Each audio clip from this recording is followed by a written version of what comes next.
So another Andy B 2-minute video. Have you ever had someone suggest to you what you should do? Maybe it's, oh, don't cross the road just yet because you didn't see the car coming down. Maybe it's more than that. Your hedges are a bit overgrown there. Don't you think you should be cutting them? We have that all the time. We're not allowed to cut our hedges and we get complaints that we haven't cut the hedges, but it would be illegal to do so. There's actually a bylaw. So we don't trim our hedges because there's birds in there and they need looking after and protecting. Have you ever had someone suggest in such a way, they're not really suggesting, they're telling you, but they don't feel they can tell you. So what they do is they suggest in a really, really unpleasant way. I've had that many, many times. And we need to discern between suggestions and orders. We need to determine between suggestions that are helpful and suggestions that are not.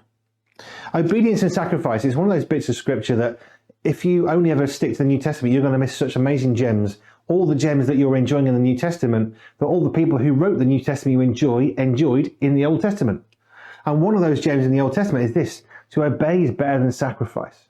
What's obedience and sacrifice got to do with it? Well, it's very easy in the Old Testament kind of day. You go to the temple and you pay your tax and you get your animals burned. And it's a bit like the Catholic idea of I've done a bit, all's good now.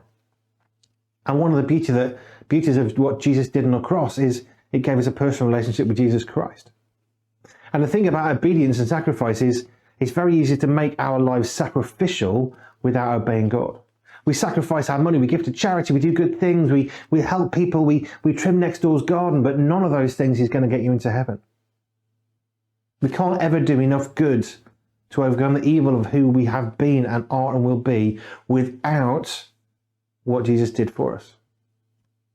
To obey is better than sacrifice means whatever we're doing, we need to obey God. God can never contradict himself. He's never going to tell us to do anything that goes against Scripture, because he is Scripture. So he can't go against himself. But to obey is better than sacrifice means simply this: when things are coming along and you're not quite sure what to do, be careful that you're not just going in with a sacrificial heart of, well, I'll sacrifice this and this and this, when God just wants your heart to be obeying him. To obey God is better than to sacrifice. Sacrifice is actually quite easy most of the time. But to be obedient means a whole lot more, which is why to obey is better than sacrifice is there. There's lots of other theological reasons why it's there. That's what I wanted to bring out. To obey is better than sacrifice. Where is God asking you to obey him? Just a thought.